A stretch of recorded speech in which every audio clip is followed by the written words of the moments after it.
পর্যন্ত প্রথম যে এজেন্ডাতে ছিল যে প্রক্রিয়াটা নিয়ে এখন পর্যন্ত আলোচনা চলমান এবং এখন পর্যন্ত ঐক্যমতে থেকে আলোচনাটি শুরু হয়েছে। তবে এর গঠন প্রক্রিয়া নিয়ে বা এর ফরমেশন নিয়ে অনেকগুলো দলেরই কিছুটা ভিন্নতা আছে। ব্যক্তিগত জায়গায় এখানে অনেকগুলো দল, জাতীয় নাগরিক পার্টি সহ, তারা এনসিসির পক্ষে অবস্থান নিয়েছে। অর্থাৎ এই যে গুরুত্বপূর্ণ কমিশনগুলো রয়েছে বা প্রতিষ্ঠানগুলো রয়েছে, প্রধানত নির্বাচন কমিশন নিয়ে অনেক আলোচনা হয়েছে। কারণ বিগত সময় আমাদের অভিজ্ঞতা আমরা জানি এই নির্বাচন কমিশন বা এই ধরনের গুরুত্বপূর্ণ প্রতিষ্ঠানকে কিভাবে দলীয়করণ করা হয়েছে তার নিয়োগের মাধ্যমে।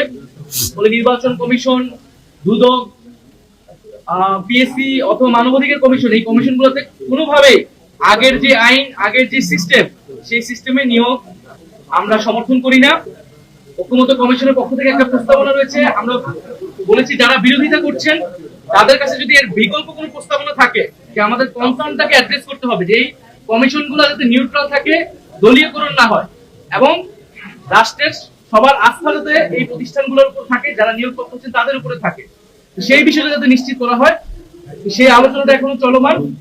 এবং আমরা আশা করি যে সবাই আমাদের যে জুলাই গণ অভ্যুত্থান এবং আমাদের যে গণতান্ত্রিক রাষ্ট্রের আকাঙ্ক্ষা, সেই আকাঙ্ক্ষার প্রতি শ্রদ্ধাশীল থেকে আমাদের ভবিষ্যৎ বাংলাদেশ নতুন প্রজন্মের প্রতি সবাই চিন্তা করে আমরা যার যার দলীয় অবস্থানের বাইরে এসেও আমরা জাতির সাথে একটা ঐক্যমত অবস্থায় পৌঁছাবো।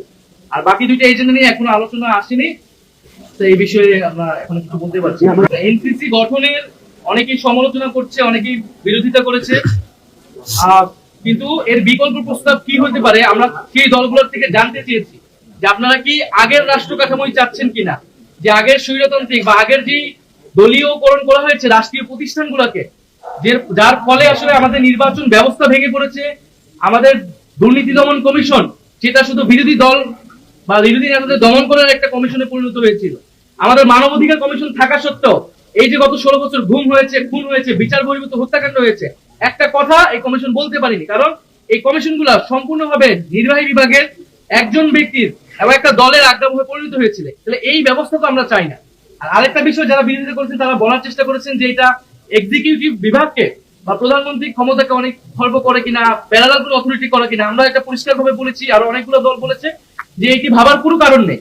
কারণ এটা এক্সিকিউটিভের দায়িত্বই না যে এই কমিশনগুলোতে কারা নিয়োগপ্রাপ্ত হবে, বরং এই এক্সিকিউটিভ যার